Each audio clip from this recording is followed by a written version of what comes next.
இந்த பக்கம் அரசியல் களம் வந்து பரபரப்பாக போயிட்டு இருக்கு. இன்னொரு பக்கம் பார்த்தீங்கன்னா அவர் திருமண வேலைகள் வந்து பரபரப்பாக த்ரிஷா ஃபேமிலி வந்து பண்ணிட்டு இருக்காங்க. இந்த மாதம் ஏப்ரல் 20ஆம் தேதி அவருக்கு வந்து டைவர்ஸ் அந்த இது வந்து கோர்ட்டுக்கு வந்து வருது. அதை ஒரே நாளில் முடிக்கணும்னு அவ்வளோ தீவிரமாக வந்து அவங்க வழக்கறிஞர்கள் வந்து வேலை பார்த்துருக்காங்க. அன்றைக்கே வந்து முடிச்சு அவங்களுக்கு என்னவோ கொடுத்து விட்டுட்டு மே மாதமோ இல்லை ஜூன் மாதமோ விஜய் த்ரிஷா திருமணத்துக்கான வேலைகள் வந்து போயிட்டு இருக்கு. த்ரிஷா வந்து தாவேக்கால இணைய போகிறாங்கன்னு சொல்றது உள்ளபடியே போய் செய்யுது. ஏன்னா கட்சியும் அவங்களுக்கு தான், கட்சியோட ஒரிஜினல் ஓனரே அவங்க தான். கரூரில் இறந்தவங்களுக்கு வந்து சோகமாக ஒரு வீடியோ போட்டது த்ரிஷா வீட்டில் தான் வீடியோ போட்டார். ஸோ அதனால் அவர் கட்சி இயங்குறதே பார்த்தீங்கன்னா பனையூர் அலுவலகம் இன்னைக்கு போங்க, நான் சொல்லுறது பொய்யா இருந்தால் இப்போ நீங்கள் போங்க, ஒரு கேமராமேனை போட்டு போங்க, பனையூர் அலுவலகம் பூட்டி இருக்கா திறந்துருக்கான்னு பாருங்கள். பூட்டு போட்டு தொங்கிட்டு இருக்கு. எல்லார் வீட்டுக்குள்ளேயும் நான் இருக்கேன், எல்லாரும் விஜய்க்கு ஓட்டு போட்டாங்க. சரிங்க, விஜய்க்காக எல்லாரும் ஓட்டு போட்டாங்க. விஜய் என்ன வேலை செய்வார்? சரி, நாளைக்கு முதலமைச்சராக இருக்கு விஜய், என்ன வேலை செய்வார் சொல்லுங்க. பனையூரில் படுத்து தூங்கிட்டு இருப்பார். அப்போ அந்த முடிவுகள் யார் எடுப்பாங்கன்னு பார்த்தீங்கன்னா, உங்களை யார் இயக்குனாங்களோ அவங்க தான் வந்து முடிவு எடுப்பாங்க. காவல்துறை எப்படி உங்களுக்கு வந்து கட்டுப்படுத்தும் சொல்லுங்க, நீங்க சொல்லுங்க. நான் என்ன கேட்கறேன், எலெக்ஷன் 234 தொகுதி நடக்குது. காவல்துறை இப்போ யார் கட்டுப்பாட்டில் இருக்கு? எலெக்ஷன் கமிஷன் கட்டுப்பாட்டில் இருக்கு. இப்போ எல்லாருக்கும் முதலமைச்சர் ஒரு 50 போலீஸ் கொடுக்குறாங்கன்னு வச்சுக்கலாம் பாதுகாப்பு. விஜய்க்கு வேணா ஒரு 70 போலீஸ் கொடுக்கலாம், இல்லை ஒரு 100 போலீஸ் கொடுக்கலாம். ஒட்டு மொத்தமாக தமிழ்நாட்டில் எல்லா போலீஸும் கிட்டத்தட்ட 1,10,000 போலீஸை விஜய்க்கு மட்டுமே கொடுக்கணும்னா அவர் யாருன்னு கேட்குறேன். யாராவது ஒரு 234 தொகுதி வேட்பாளர்கள் யாராவது ஒருத்தர் சொல்கிறேன், என்கிட்ட பணமே வாங்காமல் பொறுப்பு கொடுத்தாங்க, சாதி பார்க்காம என்கிட்ட பொறுப்பு கொடுத்தாங்க, மதத்தை பார்க்காம பொறுப்பு கொடுத்தாங்க அப்படின்னு சொல்லுங்க. விஜய்க்காக உழைத்ததுக்காக பொறுப்பு கொடுத்தவங்க யாராவது ஒருத்தர் சொல்லுங்க. அந்த அரசியல் பேசுறதை விட்டுறாங்க. எந்த விதமான அடிப்படை அறமே இல்லாமல் ஒருத்தர் வேலை செய்யறது பார்த்தீங்கன்னா மக்கள் மத்தியில் எனக்கு புரியவே இல்லை. இப்போ கூட இந்த ஸ்டுடியோ விட்டு வெளில போய் நீங்கள் 100 பேர்கிட்ட கேளுங்களா, 90 பேர் விஜய்க்கு தான் ஓட்டு போகிறேன்னு சொல்கிறேன். அவர் என்ன அப்படி பண்ணாரு? ஒன்றுமே பண்ணலங்க. பண்ணது எல்லாமே அயோக்கியத்தனம். இப்போ சமீப காலமாக இன்னொரு பிரச்சனைனா, த்ரிஷா வந்து நடிக்க மாட்டேன்னு சமீப காலமாக சொன்னது, த்ரிஷா தாவேக்கால இணைய போகிறாங்க அப்படின்ற ஒரு நிறைய செய்திகள் வருது. இது உண்மையா? அதுக்கான வாய்ப்பு இருக்கா?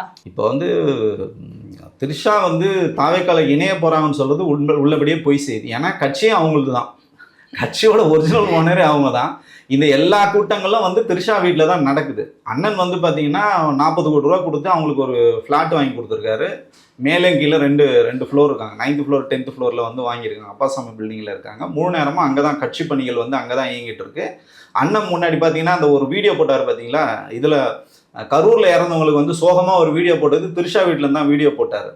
ஸோ அதனால் அவர் கட்சி இயங்குறதே பார்த்தீங்கன்னா பனையூர் அலுவலகம் இன்னைக்கு போங்க, நான் சொல்லுறது பொய்யா இருந்தால் இப்போ நீங்கள் போங்க, ஒரு கேமராமேனை போட்டு போங்க, பனையூர் அலுவலகம் பூட்டி இருக்கா திறந்துருக்கான்னு பாருங்கள். பூட்டு போட்டு தொங்கிட்டு இருக்கு. எல்லா கட்சியும் ஆஃபீஸ் பார்த்தீங்கன்னா நீங்கள் அண்ணா அறிவாலயம் போகலாம், இங்கே போனீங்கன்னா பிஜேபி கமலாலயம் போகலாம், அதிமுக ஆஃபீஸ் போகலாம், எந்த கட்சி அலுவலகம் போனாலும் அங்கே பரபரப்பாக தேர்தல் வேலைகள் வந்து பண்ணும். இந்த ஆஃபீஸ் வந்து பூட்டி போய் கிடக்கு. மேலே ஐடி விங் மட்டும்தான் உங்களுக்கு வந்து வேலை பார்த்துட்டு இருக்காங்க. அதை தாண்டி எந்த விதமான வேலையும் நீங்கள் சரி, நீங்கள் பரப்புரைக்கு போக மாட்டீங்க, கேன்சல் பண்ணிவிடுங்க. வேட்பு மனு தாக்கல் பண்ண போகும்போது உங்கள் தொகுதிக்கு மட்டும்தான் நீங்கள் போகிறீங்க, வேறு எந்த வேட்பாளர் தொகுதியும் நீங்கள் வந்து போகிறதில்ல. அதே மாதிரி போனாலும் அந்த வேட்பாளர் பேரை சொல்றதுல, வேட்பாளர் அறிமுகப்படுத்துறதில்ல. எதுவுமே பண்ணாமல் ஒரு கட்சி வந்து இருக்கு. ஆனால் எல்லார் வீட்டுக்குள்ளேயும் நான் இருக்கேன், எல்லாரும் விஜய்க்கு ஓட்டு போட்டாங்க. சரிங்க, விஜய்க்காக எல்லாரும் ஓட்டு போட்டாங்க. விஜய் என்ன வேலை செய்வார்? சரி, நாளைக்கு முதலமைச்சராக இருக்கு விஜய், என்ன வேலை செய்வார் சொல்லுங்க. பனையூரில் படுத்து தூங்கிட்டு இருப்பார். அப்போ அந்த முடிவுகள் யார் எடுப்பாங்கன்னு பார்த்தீங்கன்னா, உங்களை யார் இயக்குனாங்களோ அவங்க தான் வந்து முடிவு எடுப்பாங்க. அப்போ அது எவ்வளோ ஒரு ஆபத்தான ஒரு அரசியல் சொல்லுங்க. நீங்கள் ஜெயிக்கிறீங்க தோக்குறீங்க அதெல்லாம் தாண்டி ஹானஸ்ட்டாக எங்கே நீங்கள் ஒர்க் பண்ணீங்க, உங்களோட எஃபர்ட் என்ன பண்ணி, அதை சொல்கிறேன். இத்தனை வயதில் இருக்கிறவங்க முதலமைச்சர் ஓடுறாருங்க, அவரோட இடத்த தக்க வச்சுன்னு ஓடுறாரு. நீங்கள் முதலமைச்சர் ஆகணுன்றவங்க நீங்கள் அவரை விட நீங்கள் எவ்வளோ மடங்கு வேகமாக நீங்கள் ஓடணும். எல்லா வாழ்வு சாவலும் இருக்காங்க. இந்த 2 திராவிட கட்சிகளும் ஒரு கட்சியோட ஒரு சாதாரண தொண்டன் இறந்து போனா கூட அந்த இடத்துல போய் நிற்பார். எடப்பாடி முதலமைச்சர் போய் நிற்பார், உதயநிதி போய் நிற்பார், வைகோ போய் நிற்பார், திருமாவளவன் போய் நிற்பார். ஏதாவது ஒரு தொண்டர்கள் இறப்புல நீங்க போயிருக்கலாம். உங்களோட பயணப்பட்டவங்க 20 ஆண்டுகள் 30 ஆண்டுகள் கட்சியோட மாநில தலைவர் இறந்து போனாருங்க, அவருக்கு வந்து போகவே இல்லை, அமைப்புல இருந்தார். ஜெயசீலன் இறந்து போனாரு. கடைசியில் பார்த்தீங்கன்னா கடைசி காலகட்டத்தில் வந்து வாழ்வாதாரமே இல்லாமல் கேன்சரில் வந்து கஷ்டப்பட்டு இறந்து போனார். ₹1 இன்னைக்கு வரைக்கும் கொடுக்கலங்க விஜய். நீங்கள் பிள்ளைக்கு கொடுக்கலன்றதை மட்டும்லாம் நினைக்காதீங்க, அவர் கூட இருந்தவங்களுக்கே கொடுக்கல. வெகுஜன மக்களும் தொண்டர்களை வந்து புரிஞ்சுக்கணும். விஜய் உங்களுக்கு பிடிக்குங்க, எனக்கும் பிடிக்குங்க, நானும் விஜய் ஃபேன் தாங்க. சினிமாவில் அவரை பார்த்தோம், அது கூட அவர் ஃப்ரீ டிக்கெட்லாம் கொடுக்கலங்க, நம்ம காசை கொடுத்து படம் பார்த்தோம், நம்மளை சந்தோஷம், அதோட முடிஞ்சு போச்சு. அவர் அரசியல் வந்திருக்காருன்னா சினிமாவில் சம்பாத்தி கூட 1000 மடங்கு இங்கே ஆல்ரெடி பணம் வாங்கிட்டு தான் வந்திருக்கு. அவர் சும்மாலாம் சர்வீஸ் பண்ணலாம் வரல. நீங்க எந்த விஷயமும் தெரியாம விஜய் போய் தேவையில்லாத உயிரை விட்டுறாதீங்கன்னு நம்ம சொல்ல வேண்டியது. சமீபத்துல ஒரு வீடியோ என்னன்னா, வண்டி மேல ஏறாங்க, திரும்ப பிரச்சாரம் பண்றாரு, வண்டி மேல ஏறாங்க, அப்பயே அவர் அரைஞ்சு இந்த மாதிரி பண்ணாத இறங்குன்னு சொல்லி திட்டுறாரு. ஆனா இதை ஏன் விஜய் பண்ண மாட்டேங்கிறாரு? சும்மா மேலோட்டமா வராதீங்கன்னு மட்டும் சொன்னா போதுமா? இன்னொரு பக்கம் சிடிஆர் என்ன சொல்றாங்கன்னா, கூட்டம் வரதான் செய்யும், அதை யார் கட்டுப்படுத்தணும்? காவல்துறை தான் கட்டுப்படுத்தணும், நாங்க என்ன பண்ண முடியும் அப்படின்னு சொல்றாங்க. இது ஒரு அலட்சிய போக்கா தெரியலையா? இப்போ கூட்டம் வருதுன்னா நான் அந்த அமைப்போட இருந்தவன், கூட்டம்லாம் வரலைங்க. இவங்க வந்து திட்டமிட்டு கூட்டுறாங்க. இப்போ நான் என்ன சொல்றேன்னா 234 தொகுதியிலையும் எல்லாரும் போறாங்க. முதலமைச்சர் போறாரு, எதிர்கட்சி தலைவர், சின்ன லெட்டர் பேடு கட்சி கூட போவாங்க, சுயேட்சை வேட்பாளரும் அவர் தொகுதி முழுக்க போறாங்க. விஜய் அவர்கள் எங்கேயாவது போயிருக்கார பாருங்க. நீங்க ஒரு தொகுதியில போறீங்கன்னா கிட்டத்தட்ட அதை சுத்தி இருக்கிற 10 தொகுதிகளில் அப்படியே எல்லாரையும் கூட்டுறீங்க, கூட்டத்தை வந்து சேர்க்குறீங்க. சேர்த்து வந்துருந்தா அப்ப அந்த கூட்டம் வரதானே செய்யும். காவல்துறை எப்படி உங்களுக்கு வந்து கட்டுப்படுத்தும் சொல்லுங்க, நீங்க சொல்லுங்க. நான் என்ன கேட்கறேன்னா, எலெக்ஷன் 234 தொகுதி நடக்குது, காவல்துறை இப்ப யார் கட்டுப்பாட்டுல இருக்கு? எலெக்ஷன் கமிஷன் கட்டுப்பாட்டுல இருக்கு. இப்ப எல்லாருக்கும் முதலமைச்சர் ஒரு 50 போலீஸ் கொடுக்குறாங்கன்னு வச்சுக்கலாம் பாதுகாப்பு, விஜய்க்கு வேணா ஒரு 70 போலீஸ் கொடுக்கலாம், இல்ல ஒரு 100 போலீஸ் கொடுக்கலாம். ஒட்டுமொத்தமா தமிழ்நாட்டில் எல்லா போலீஸும் கிட்டத்தட்ட 1,10,000 போலீஸை விஜய்க்கு மட்டுமே கொடுக்கணும்னா அவர் யாருன்னு கேட்குறேன். அவர் என்ன பண்ணியிருக்காரு? சம்பாதிச்சிருக்காரு சினிமால. ஒழுங்கா நீ டாக்ஸ் கட்டிருக்கியா? ஒழுங்கா நீ வந்து கார் இறக்குமதி பண்ண, ஒழுங்கா அந்த காருக்கு டாக்ஸ் கட்டியிருக்கியா? என்ன சொல்லுவேன்னா, தொடர் குற்றங்கள் புரிவர்னு சொல்லுவாங்க பார்த்தீங்களா, அதில் விஜயை நீங்கள் வந்து அழகாக பொருத்தலாம். இப்போ நான் சினிமாவுக்கு வந்ததுக்கப்புறம் தான், அரசியல் வந்ததுக்கப்புறம் திமுக என் மேலே கால் பிடிச்சின்னு ஒன்று வந்து பொசுக்குது நசுக்குதுன்னு சொல்கிறல்ல. சினிமா நீ வந்து படத்தில் நடிக்கிறீங்க, பெரிய ஆள் ஆகுறீங்க, கார் வந்து இறக்குமதி பண்ணி இன்னைக்கு வரைக்கும் வழக்கு அது போயிட்டு இருக்கு. கார் டாக்ஸ் கட்ட மாட்டேன்னு சொல்லிட்டு அடம் பிடிக்கிறீங்க. புலி படத்துக்கு வந்து நீங்கள் வருமானத்துக்கு அதிகமாக வந்து காசு வாங்கியிருக்கீங்க, வந்து லிக்விட் கேஷை மறைச்சிருக்கீங்க, அந்த வழக்கு இருக்கு. நீதிமன்றமே குட்டு வைக்குது உங்க தலையில, கட்டுங்க, ஃபைன் போட்டுக்கன்னா கட்ட மாட்டேன்னு சொல்லிட்டு மேல்முறையீடு போறீங்க. இங்க எங்க விஜய் வந்து நேர்மையாளர் சொல்லுங்க? ஒரு பைசா தொட மாட்டான் விஜய்ன்னு நீங்க சொல்றீங்களே, யாரு பைசா தொட மாட்டோம்? நான் ஓப்பன் சேலஞ்ச் பண்றேன், ஏதாவது ஒரு பொறுப்பாளர் வந்து சொல்லுங்க, தாவேகால எனக்கு வந்து பொறுப்பு கொடுத்துருக்காங்க, 5 பைசா என்கிட்ட வாங்கலன்னு சொல்லுங்க, நான் அந்த அரசியல் பேசுறதே விட்டுறேன். யாராவது ஒரு 234 தொகுதி வேட்பாளர்கள் யாராவது ஒருத்தர் சொல்றேன், என்கிட்ட பணமே வாங்காம பொறுப்பு கொடுத்தாங்க, சாதி பார்க்காம என்கிட்ட பொறுப்பு கொடுத்தாங்க, மதத்தை பார்க்காம பொறுப்பு கொடுத்தாங்க அப்படின்னு சொல்லுங்க. விஜய்க்காக உழைத்ததுக்காக பொறுப்பு கொடுத்தோம் யாராவது ஒருத்தர் சொல்லுங்க. அந்த அரசியல் பேசுறதை விட்டுறேன். நான் விஜய்க்கு நான் வந்து திருப்பியும் செய்தி தொடர்பாக நான் விஜய் வந்து நான் ப்ரமோட் பண்றேன். அஜித்தான ஒரு பொண்ணுங்க 2 கோடி ரூபாய் பக்கம் செலவு பண்ணுச்சு, மாஸ்டர் டிகிரி படிச்சிருக்க அந்த பொண்ணு, அவ்வளோ தூரம் வேலை செஞ்சது, உங்களை பார்க்கறதுக்கு அலுவலகம் வந்தாங்க, காரை விட்டு ஏற்றிட்டு போனீங்க, அதுக்கப்புறம் அவங்க தற்கொலை முயற்சி பண்ணாங்க, அப்பவும் ஒரு வார்த்தை கூப்பிட்டு கேட்கல. அதுவும் திமுக பண்ண சதி. அதான் திமுக பண்ண சதின்னு சொன்னாங்களே. சரி, இப்போ நீங்கள் திமுக சதியை முறியடிக்க அவங்களுக்கு இல்லை, நீங்கள் வந்து எம்எல்ஏ சீட்டு கொடுத்துருக்கணும், நீங்கள் வேட்பாளராக அவங்க தானே கொடுத்துருக்கணும். யாரு கொடுத்தீங்க? உங்கள் நண்பர், உங்களோட தினமும் சரக்கு அடிக்கிற உங்கள் சக தோழனை கூட்டின்னு வந்து, ஒரு ஸ்ரீநாத்னு ஒரு நடிகரை கூட்டின்னு வந்து அவருக்கு சீட்டு கொடுத்துருக்கீங்க. தூத்துக்குடிக்கும் அவருக்கு என்ன சம்பந்தம்? கட்சிக்கும் அவருக்கு என்ன சம்பந்தம்? உங்க நண்பர்ன்றதால நீங்க சீட்டு கொடுத்துறீங்க. இப்ப கட்சிக்காக உழைச்சாங்களா? அவங்களுக்கு என்ன பண்ணுது? அப்ப இது யாரோட சதி? அப்ப பிஜேபியோட சதியா? இது யாரோட சதி சொல்லுங்க? இந்த மாதிரி எந்த விதமான அடிப்படை அறமே இல்லாம ஒருத்தர் வேலை செய்யறது பாத்தீங்கன்னா மக்கள் மத்தியில எனக்கு அதுதான் எனக்கு புரியவே இல்லை. இப்ப கூட இந்த ஸ்டுடியோ விட்டு வெளில போய் நீங்க 100 பேர் கிட்ட கேளுங்களா, 90 பேர் விஜய்க்கு தான் ஓட்டு போறேன்னு சொல்றாங்க. அவர் என்ன அப்படி பண்ணாரு? ஒண்ணுமே பண்ணலங்க. பண்ணது எல்லாமே அயோக்கியத்தனம். நமக்கு புரியவே இல்லை இந்த அரசியல் என்ன, நமக்கு வந்து புரியவே இல்லை. இப்ப இருக்கிற தலைமுறைக்கு அந்த அரசியல் புரிதல் இல்லையா சார்? விஜய்ன்றது ஒரு ரசிக்கக்கூடிய ஒரு நபரா பாக்குறாங்க, அவர் வந்தா மாற்றம் தந்துருவாரு அப்படின்ற மைண்ட் செட்லயும் முதல் தலைமுறை வாக்காளர்கள் இருக்காங்க. அதை விஜய் பயன்படுத்திக்கிறாரா? இல்ல, அவருக்கு கொடுத்த அசைன்மெண்ட் அது பாத்தீங்கன்னா படிப்படியாக வந்து நம்ம மூளையில வந்து ரிஜிஸ்டர் பண்ணியிருக்காங்க. விஜய் சினிமா படம் நடிச்சாரு, அதுக்கப்புறம் பாத்தீங்கன்னா முழுக்க வந்து ஆக்ஷன் மூவிக்கு வந்து மாறுறாரு. லவ் சப்ஜெக்ட்ல இருந்து அதுக்கப்புறம் ஆக்ஷன் மூவியா வந்து மாறுறாரு. அதே மாதிரி அவர் பார்த்தீங்கன்னா பெருசாக ரிஸ்க் எடுக்கக்கூடாதுன்றால் என்ன பண்ணுறாருன்னா, ஆந்திராவிலேருந்து இறக்குமதி பண்ண படங்கள் தான் எல்லாமே பார்த்தீங்கன்னா தெலுங்கில் என்ன படம் ஹிட் ஆகிருக்கோ அப்படியே காப்பிரைட் வாங்கி இதை பண்ணுவாங்க. எந்த ரிஸ்க்கும் எடுக்கிறது கிடையாது. 4 ஃபைட்டு 4 டான்ஸு, அவ்வளோதான், அது முடிஞ்சிச்சு. அந்த படம் வந்து கண்டிப்பாக வந்து ஓடிடும். ஸோ இப்படி ஒரு ஃபார்முலா வந்ததுக்கப்புறம் பார்த்தீங்கன்னா சினிமாவில் வரணும் அப்படின்னு, சினிமாவில் ஒரு பெரிய இடத்த வரணும்னு நினச்சாரு, அடைஞ்சிட்டார். அதுக்கப்புறம் பார்த்தீங்கன்னா அரசியலுக்கு வரணும்னு இவருக்கு ஒரு எண்ணம் இருக்கும்போதே பிஜேபி வந்து இவர் அப்ரோச் பண்ணி இந்த இடத்துக்கு கொடுத்துன்னு வந்து நிறுத்திருக்காங்க. அதனால இப்போ அவர் பண்ற வேலை முழுக்க பார்த்தீங்கன்னா தாவேகாவை ஜெயிக்க வைக்கணும், விஜய் ஜெயிக்கணும்னோ கிடையாது. பிஜேபி கொடுத்த அசைன்மெண்ட் என்ன? திமுக உங்களுக்கு காலி பண்ணணும், அண்ணா திமுக காலி பண்ணிட்டு செகண்ட் பிளேஸ்க்கு வந்து விஜய் வரணும். அதுக்கப்புறம் பார்த்தீங்கன்னா 2029 நான் சொல்றேன், நீங்க நோட் பண்ணி வச்சுங்க, பிஜேபியை ஆதரித்து விஜய் வந்து பிரச்சாரம் செய்வார். இதுதான் அவங்களோட அசைன்மெண்ட். அந்த அசைன்மெண்ட்டை நோக்கி போகும்போது எதுவுமே தெரியாத விட்டில் பூச்சி மாதிரி பார்த்தீங்கன்னா விஜய் வந்து திமுக வந்து நசுக்குது, பிஜேபி வந்து அவரை வந்து மிரட்டுது. யாரும் விஜய் ஏங்க ஜனநாயகன் படத்தை பற்றி பேசுறது இவருக்கு என்ன தகுதி இருக்குது? அந்த படத்தை முடக்குனது யார்? விஜய் தான், வேற யாருமே இல்லை. நீங்கள் ரிவைசிங் கமிட்டி போகாமல் நீங்கள் தாங்க அந்த படத்தை வந்து வச்சுட்டு இருந்தீங்க. இப்போ ரிவைசிங் கமிட்டி போயிட்டு இருக்கீங்க. இப்போ கோட் ஆஃப் கான்டக்ட் வந்து படம் ரிலீஸ் ஆகுது. எலெக்ஷனுக்கு அப்புறம் கண்டிப்பாக அந்த படம் வரப்போகுது. அப்போ நீங்கள் ஏன் பொய்யா சொல்றீங்க? உங்கள் மனைவி விஷயத்தில் திமுக தான் சரி பண்ணி சொல்கிறீங்க. உங்கள் பட விஷயத்தில் ஏங்க தமிழ்நாட்டோட முதலமைச்சர் சொல்றாரு இந்த படத்தை வந்து முடக்கக்கூடாது. விஜய் இன்னைக்கு வரைக்கும் சொல்லியிருக்காரா? சொல்லுங்க, நீங்க சொல்லுங்க. அவரோட படம் அவர் தான் நடிச்சிருக்காரு. அவரோட பிஆர்ஓ தான் கோ ப்ரொடியூசரா இருக்காரு. அவர் என்னைக்கா சொல்லியிருக்காரா என் படத்தை முடக்குறாங்கன்னு சொல்லியிருக்காங்க? யாரோ முடக்குறாங்கன்னு. யாரு? பிஜேபின்னு உங்களால சொல்ல நேத்தி தப்பி தவறு பிஜேபின்னு ஒரு இடத்துல சொல்றேன். அது ரெண்டு பேரும் கூட்டு சதி, திமுக பாஜக கூட்டு சதி அப்படின்றதையும் நான் என்ன கேக்குறேன்னா, அப்ப நீங்க என்ன சார் பண்ணிட்டு இருக்கீங்க? திமுக பாஜக கூட்டு சதினா ஏன் களத்துக்கு வராம வீட்டுல படுத்து தூங்கிட்டு இருக்கீங்க? இன்னைக்கு நீங்க அப்போ உங்களுக்கு அவ்வளவு வெறி இருக்கணும்ல களத்துல. என்ன நசுக்குறாங்க, என்ன முடக்குறாங்க, மக்களை போய் சந்தி கூட. அப்ப இன்னைக்கு நீங்க ஏன் கடலூருக்கு போல? இது திமுக சதியா? சொல்லுங்க. எல்லாமே திமுக மேல பழி போட்டுனா பேசாம நீங்க திமுக போய் சேர்ந்துருங்களேன். இல்ல உங்களுக்காக வந்து திமுக வந்து இங்க வந்து கட்சியை வந்து கலைச்சிட்டு போயிடணுமா, இல்ல அண்ணா திமுக கலைச்சிட்டு போயிடணுமா? சொல்லுங்க. எல்லாருக்குமே இங்க உரிமை இருக்குங்க. உங்களுக்கு என்ன ரைட்ஸ் இருக்கோ அதே ரைட்ஸ் அவங்களுக்கு இருக்கு.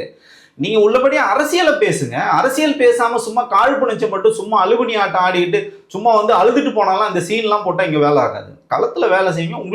உங்களுக்கான வாக்கு சதவீதம் இருக்கு. உள்ளபடியே உங்களை நம்பி ஒரு தொண்டன் வரான்ல, அந்த தொண்டனுக்கு உண்மையா நீங்க இருந்திருக்கீங்களா? அப்பா அம்மாவுக்கு உண்மையா இல்லை, பொண்டாட்டி பிள்ளைக்கு உண்மையா இல்லை, கட்சியில உழைச்ச எங்களுக்கு உண்மையா இல்லை, கட்சிக்கே நீங்க விசுவாசமா இல்லை. குறைஞ்சபட்சம் உங்களை நல்லவர்னு நம்பி ஒருத்தவங்க வராங்கல்ல, பொதுமக்கள் வராங்கல்ல, தொண்டர்கள், அவங்களுக்கு என்னைக்காவது நீங்க விசுவாசமா இருந்திருக்கீங்களா? பவுன்சரை தள்ளி விடுறாங்க. யோசிச்சு பாருங்க. இதே நீங்க எடுத்துங்களேன், விஜய் தவிர்த்து எடப்பாடி பவுன்சர் தள்ளி விட்டுறாங்க, இல்ல வந்து ஸ்டாலினோட பவுன்சர் தள்ளி விட்டா இதே ஊடகங்கள் எப்படி அந்த கட்சிகளை வந்து குத்தி கிழிச்சிருக்கும். அப்படியே மென்மையா அணுகிறாங்க விஜய். அப்படியே நல்லவர், கடவுளுக்கும் மேலானவர். நான் சொல்ல உண்மையே விஜய்லாம் ஜெயிக்கணும், தமிழ்நாட்டுக்கு சிஎம்மா வரணும், அப்ப தெரியும் தமிழ்நாட்டு நிலைமை. உண்மையிலே சொல்றேன். அது அந்த மாதிரி ஒரு காட்டாட்சி, அந்த மாதிரி ஒரு மோசமான ஆட்சியை நீங்க வந்து பார்க்க முடியும். ஏன்னா இவருக்கு அரசியலே தெரியாது. யாருக்கிட்டையாவது பார்த்தீங்கன்னா லீஸு குட்டி இவர் போயிடுவார். அதை சொல்றேன், அரசியல் வேற, சினிமா வேற. இதை வந்து புரிஞ்சுக்கும். சரி, இப்போ இன்னொரு பக்கம் 2026 தேர்தல்கள் ரொம்ப பரபரப்பா போயிட்டு இருக்கு. தேர்தலுக்கு 14 நாட்கள் கூட முழுசா இல்லை. ஆனா இப்ப அதிமுக திமுக களத்துல ரொம்ப வேகமா பண்ணிட்டு இருக்காங்க. யாருக்கான ஒரு சாதக பாதகம் இருக்குன்னு நினைக்கிறீங்க? இப்போ 2 திராவிட கட்சிகளும் பார்த்தீங்கன்னா பாரம்பரியமான கட்சிகள். 75 ஆண்டுகள் திமுக இருக்கு, இவங்க 50 ஆண்டுகளாக இருந்தாலும் இந்த கடைசி 5 ஆண்டுகள் பார்த்தீங்கன்னா திமுக நல்லா பர்ஃபார்ம் பண்ணியிருக்காங்க. குறிப்பாக வந்து பெண்களுக்கு நிறைய திட்டங்கள் வந்து செஞ்சிருக்காங்க. வெல்பர் ஸ்கீம் மூலயமா வந்து போயிருக்கு. இப்போ நான் முதல்வனாக இருக்கட்டும், இன்னுயிர் காப்போன்னு ஒரு திட்டம் இருக்குங்க. அது பார்த்தீங்கன்னா ஐநாவால் அங்கீகரிக்கப்படுது. இப்போ நான் வந்து பார்த்தீங்கன்னா ஒரு சோசியல் ஒர்க்கராக இருந்து வந்ததுனால இதோட இம்பேக்ட் பார்த்தீங்கன்னா, ஒருத்தருக்கு வந்து விபத்து ஏற்பட்டிருக்குன்னா அந்த விபத்து ஏற்பட்டவரை நீங்கள் அருகில் இருக்க எந்த மருத்துவமனையில் வேணாலும் நீங்கள் வந்து சேர்த்துக்கலாம். 48 மணி நேரத்துக்கு அது வந்து அரசாங்கமே முழுமையை ஏற்றுக்கின்றது. இது உலகத்தாலே இது ஒரு முன்மாதிரியான திட்டம். ஸோ இந்த மாதிரி நிறைய விஷயங்கள் வந்து செஞ்சுருக்காங்க. முன்னாடிலாம் பார்த்தீங்கன்னா யாரும் விபத்தில் அடிபட்டாங்கன்னா அவங்களை எடுத்து போய் நீங்கள் ஹாஸ்பிட்டலில் சேர்த்தீங்கன்னா உங்களை என்கொயரி கூப்பிடுவாங்க.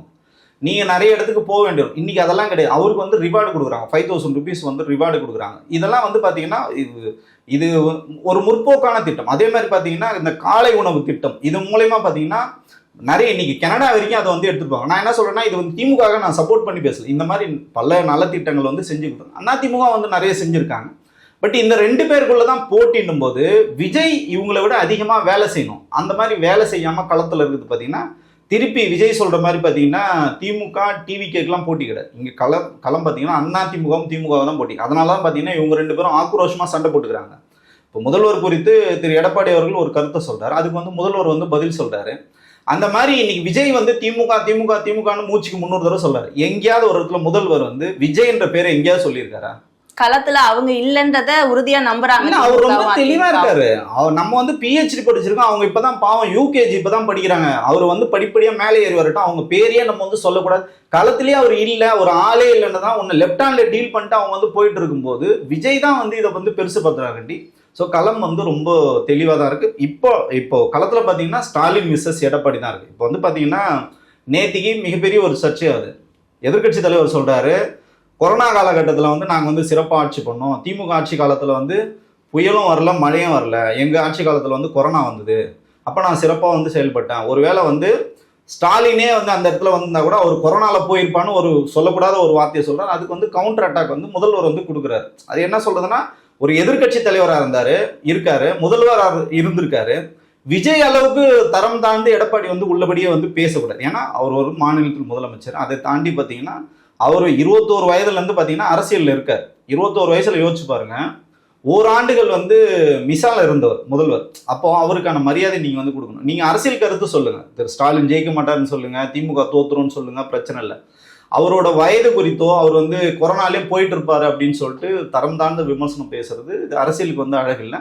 ஸோ அதை வந்து முதல்வர் வந்து இன்னைக்கு கவுண்டர் அட்டாக். நான் எதுக்கு இதை சொல்ல வரேன்னா, இவ்வளோ சீரியஸாக அரசியல் போயிட்டு இருக்கும்போது இவர் இடையில வந்து காமெடி பண்ணிட்டு இருக்காரு. திமுக தான் எல்லாம் பண்ணுச்சு, திமுக தான் எல்லாம் பண்ணுச்சுன்னா, திமுக எல்லாம் பண்ணுச்சுன்னா இப்போ திமுக தான் ஓட்டு போடுவாங்க. உங்களுக்கு எதுக்கு ஓட்டு போட போறாங்க? பேசுறப்ப கூட ரொம்ப கொச்சையான வார்த்தைகளை விஜய் பயன்படுத்துறாரு. இந்த காண்டுன்னு சொல்றதெல்லாம் புதுசா இருக்கு. அரசியல்ல ஒரு அரசியல் தலைவர் இப்படி எல்லாம் பேசுவாங்களா அப்படின்னு இருக்கு அப்படின்னு நிறைய விமர்சனங்கள் இருக்கு. இல்ல, அது அரசியல் கட்சியாவது அது பிரமணிக்க இன்னும் வரவே இல்லை. அவங்க பாத்தீங்கன்னா இன்னும் ரசிகர் மன்றம் தான் நடத்திட்டு இருக்காங்க. ரசிகர் மன்றம் நடத்தும் போது பாத்தீங்கன்னா கூட இவர் படம் ஓடணும்னு சொல்லிட்டு எல்லா ஊருக்கும் வந்து போவார், குறைஞ்சபட்சம் தேட்டருக்கு போவார்.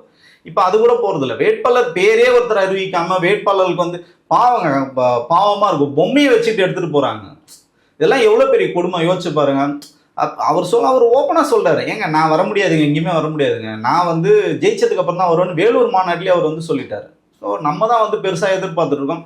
அதை தாண்டி நீங்க முதல்ல கேட்ட கேள்விக்கு நான் வந்து பதில் சொல்ல. இந்த பக்கம் அரசியல் களம் வந்து பரபரப்பா போயிட்டு இருக்கு. இன்னொரு பக்கம் பாத்தீங்கன்னா அவர் திருமண வேலைகள் வந்து பரபரப்பா த்ரிஷா ஃபேமிலி வந்து பண்ணிட்டு இருக்காங்க. இந்த மாதம் ஏப்ரல் 20ஆம் தேதி அவருக்கு வந்து டைவர்ஸ் அந்த இது வந்து கோர்ட்டுக்கு வந்து வருது. அதை ஒரே நாளில் முடிக்கணும்னு அவ்வளோ தீவிரமாக வந்து அவங்க வழக்கறிஞர்கள் வந்து வேலை பார்த்துருக்காங்க. அன்றைக்கே வந்து முடிச்சு அவங்களுக்கு என்னவோ கொடுத்து விட்டுட்டு, ஸோ மே 4ஆம் தேதி, ஆமாம் மே 4ஆம் தேதி எலெக்ஷன் ரிசல்ட் வந்த உடனே மே மாதமோ இல்லை ஜூன் மாதமோ விஜய் த்ரிஷா திருமணத்துக்கான வேலைகள் வந்து போயிட்டு இருக்கு. தொடர்ந்து பல்வேறு அரசியல் கள நிலவரங்களை பகிர்ந்து கொண்டதுக்கு நன்றி சார். நன்றிமா.